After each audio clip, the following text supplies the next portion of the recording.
वक्त लगेगा तो भी मुझे पूरा करना है, मुझे उस रास्ते पर जाना है, मैं आगे बढ़ाना है और कार्य को करेंगे।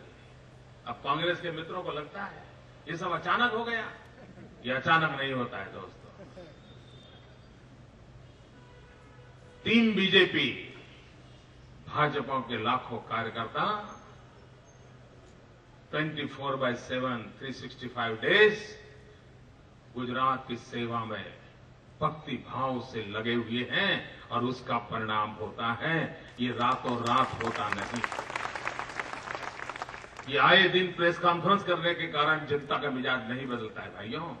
जनता के दिलों में जगह करने के लिए पसीना बहाना पड़ता है और कांग्रेस को समझ नहीं आया। जब मैं गरीब कल्याण मेला कर रहा था तो एक ही गाना बजा रहे थे, ये दिल्ली के पैसे बांट रहा है, दिल्ली के पैसे बांट रहा है। तो महाराष्ट्र में क्यों नहीं बांटते भाई? उनको समझ नहीं आया वो क्या कर रहे हैं। जब मैं महात्मा मंदिर का कार्यक्रम कर रहा था और गांव से सरपंचों को बुलाया मिट्टी लेकर के, तो उनको लगा नहीं, पता नहीं चला मिट्टी में क्या दम है। उस सरपंच मिट्टी लेके आया तो उस मिट्टी में क्या दम है इस चुनाव में देख लिया। समझ नहीं आया आपको समझ नहीं आया कि गुजरात के 18,000 गांव के सरपंच गांधीनगर की धरती पर आए और महात्मा मंदिर के अंदर एक मुट्ठी भर मिट्टी डाल करके इस विकास यात्रा के वो हिस्से बन गए थे। ये बात आपको समझ नहीं आई और पॉलिटिकल पंडितों को भी नहीं आई। वही अपना पुराना 1990 की कथाएं लेकर के घूमने वाले लोग चीजों को समझ नहीं पाते दोस्तों। ये मेरा दोष नहीं है, मैं तो उनको कहता हूं आइए अध्ययन कीजिए। 350 गरीब कल्याण मेला हो, 40 लाख से अधिक परिवारों को सहायता पहुंचती हो और करीब 1.5 करोड़ लोग उस समारंभ में सीधी सीधी हमारी बात सुनते हो। किसी भी टीआरपी से हमारी रीच ज्यादा थी दोस्तों। ये साफ दिखाता है कि पसीना बहाने से परिणाम आता है। जनता की आंखों में धूल 10 साल तक कोई नहीं डाल सकता। जनता को भावात्मक रूप से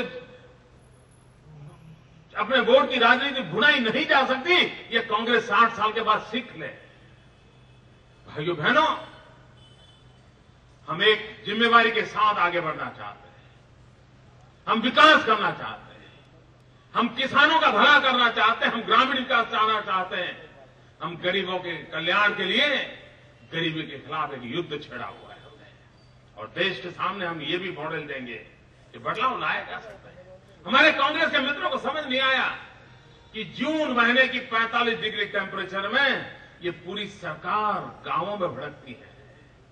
ज्यादा से ज्यादा खबर यही बनी कि सेक्रेटरीट खाली हो गया है, सब लोग गांव घूम रहे हैं। लेकिन समझ नहीं आया कि 45 डिग्री टेम्परेचर में राज्य के मंत्री, मुख्यमंत्री, एमएलए, एमपी गरीब के घर जाकर के बच्ची की उंगली पकड़ करके जब स्कूल ले जाते हैं तो उस परिवार को विश्वास हो जाता है कि आज नहीं तो कल मेरे परिवार का भला ये करेगा और तब जाकर के वो वोट देता है। ये पसीना बहा है। 40-45 डिग्री टेम्परेचर में गांव गांव जाकर के रहे हैं। भाइयों बहनों, ये मेहनत भी तो रंग लाती है और विश्वास शब्दों के माध्यम से नहीं आते हैं। पसीने की महक होती है जो विश्वास का गुलदस्ता जन्म देती है जी। विश्वास के पौधे, विश्वास का फूल तब तक पैदा नहीं होता है जब तक पसीने से उसको सींचा नहीं जा सकता है। हमने पसीने से इस विश्वास के बगीचे को सींचा है। किसी का बुरा नहीं करना, ये हमने संकल्प लिया है। हमारे पहले सरकारें कैसी थी, कौन चलाते थे, कांग्रेस के जमाने में क्या हुआ, कांग्रेस का होम मिनिस्टर क्या करता था, मैं तो सारी चीजें फाइलों में पड़ी है। लेकिन मोदी का वो रास्ता नहीं है। मैं लोकतंत्र में विश्वास करता हूं। मैं किसी का बुरा करने के लिए सोच भी नहीं सकता और उस रास्ते पर जाने वालों में शामिल हूं। मैं जनता जनार्दन ने इतनी शक्ति दी है, उसके बाद भी जनता को विश्वास दिलाना चाहता हूं। आप हमें आशीर्वाद दीजिए, ईश्वर से प्रार्थना कीजिए कि हमें ऐसे कोई बुरे विचार न आए ताकि गलती से भी हम किसी का बुरा करें। हम उस रास्ते पर नहीं जाना चाहते। हम हो सके तो हम हमारी लाइन को लंबा करेंगे, नहीं हो सकेगी तो हम जहां रुके हैं वहां रुके रहेंगे। इंतजार करेंगे, लेकिन ये जहर, ये आग, ये दूसरों के खिलाफ गंदी हरकतें, ये लोकतंत्र नहीं है। भाइयों बहनों, इस विजय का माहौल है, लेकिन विजय के बाद भी सिवाय जिम्मेवारी हमारी जहन में कुछ नहीं होता है। हमारी जहन में जिम्मेवारी है। हम लोकतंत्र में पले बढ़े लोग हैं। हम लोकतंत्र के लिए जीना मरना जानते हैं। हमने आपातकाल में लोकतंत्र के लिए जेलों में जिंदगी काटना पसंद कर लिया था। मिसा का काला समुद्र था। लोकतंत्र पुनः स्थापित हो, इसलिए हमने उस लड़ाई को लड़ लिया था। देश के मीडिया पर ताले लगा दिए गए थे। आपातकाल में मीडिया को बिल्कुल घुटनों टेकने के लिए मजबूर कर दिया गया था। उस कालखंड में भी लोकतंत्र का झंडा ऊंचा रखने के लिए लड़ने वाले हम लोग थे। इसी बात को लेकर यहां आगे बढ़ना चाहते हैं। भाइयों बहनों, आइए हम गुजरात की प्रगति को और नई ताकत दें। और मैं पूरे गुजरात को विश्वास दिलाना चाहता हूं, जीत और हार वो लोकतंत्र की व्यवस्था है, लेकिन 5.5 करोड़ गुजराती यही मेरे आराध्य देव है। 5.5 करोड़ गुजरातियों का भला करना यही हमारा सपना है, और सबको साथ लेकर के सबकी भलाई करने का काम करके करना है। शांति और सलामती के साथ विकास की नई ऊंचाइयों को पार करना है। श्रीमान आरसी फर्द, कभी कभी तो नसीब वाले अध्यक्ष मिल जाते हैं। वो ऐसा नसीब लेके आए हैं, हम हारते ही नहीं है। इतना परिश्रम करते, इतना सरल व्यक्तित्व है उनका। सभी कार्यकर्ता अपने सुख दुख उनके साथ बांटते रहते हैं, और उसके कारण मेरे संगठन को जो लुब्रिकेशन मिला है। संगठन की सबसे बड़ी आवश्यकता होती है लुब्रिकेशन, और लुब्रिकेशन का काम करने की ताकत मेरे प्रदेश अध्यक्ष ने दी है, जिसके कारण हमारी इस संगठन की गाड़ी कभी अटकती नहीं है, रुकती नहीं है, स्पीड में कभी ब्रेक नहीं हो रहा है, और बहुत तेज गति से दौड़ रही है। ये पूरी भारतीय जनता पार्टी की संगठन की टीम है। संगठन के छोटे बड़े हर कार्यकर्ता हैं, जिन्होंने जी जान से इस काम को किया है। मैं गुजरात की जनता को यह भी अभिनंदन करना चाहता हूं। वो निर्णय साफ साफ करते हैं, आधे अधूरे निर्णय नहीं करते। ये साफ साफ निर्णय करने की क्षमता भी गुजरात में गांव गांव तक जो शिक्षा दीक्षा हो रही है, उसके कारण संभव हुआ है। लोकतंत्र की ये भी एक जागृति है।